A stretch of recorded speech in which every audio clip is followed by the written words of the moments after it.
এক ব্যক্তি হাইওয়েতে ভয়ঙ্কর অ্যাক্সিডেন্টে গুরুতরভাবে আহত হলেন। সবাইকে অবাক করে তিনি অনির্দিষ্টকালের জন্য কমায় চলে গেলেন, কিন্তু ভুলবশত ডাক্তার তাকে মৃত ঘোষণা করলেন। তারপর পরিবারের মানুষগুলো কান্নায় ভেঙে পড়ে তাকে কবরস্থানে দাফন করল এবং সবাই ধীরে ধীরে সেখান থেকে চলে গেল। সেদিন রাতে যখন তার স্ত্রী গভীর ঘুমেছিলেন, হঠাৎ তিনি এক ভয়ঙ্কর স্বপ্ন দেখলেন। স্বপ্নে তিনি দেখেন তার স্বামী কবরের ভেতর চিৎকার করছে, কান্না করছে আর বলছে, তোমরা আমাকে ছেড়ে কেন চলে গেলে? আমি অন্ধকারে প্রচন্ড কষ্টে আছি। স্বপ্ন দেখে পরদিন ভোরেই তিনি স্বামীর কবর জিয়ারত করতে চলে যান, কিন্তু ঠিক সেই মুহূর্তে হঠাৎ কবরের ভেতর থেকে ভেসে আসে আতঙ্কজনক একটা চিৎকার, আমি বেঁচে আছি, তোমরা আমাকে ভুল করে দাফন করেছ।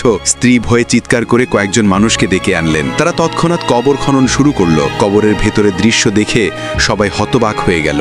লোকটি বাঁচার জন্য তিনি অনেক ধস্তাধস্তি করেছেন। অবশেষে সেই লড়াই করতে করতেই তিনি মৃত্যুবরণ করেছেন। তার পাশে পড়েছিল একটি সাদা কাপড়ের টুকরো। স্ত্রী কাপা হাতে কাপড়টি তুলে নিলেন। সেখানে লাল রং দিয়ে লেখা, তোমরা ভুলবশত আমাকে দাফন করেছিলে, আমি মরিনি, আমি শুধু কমায় ছিলাম।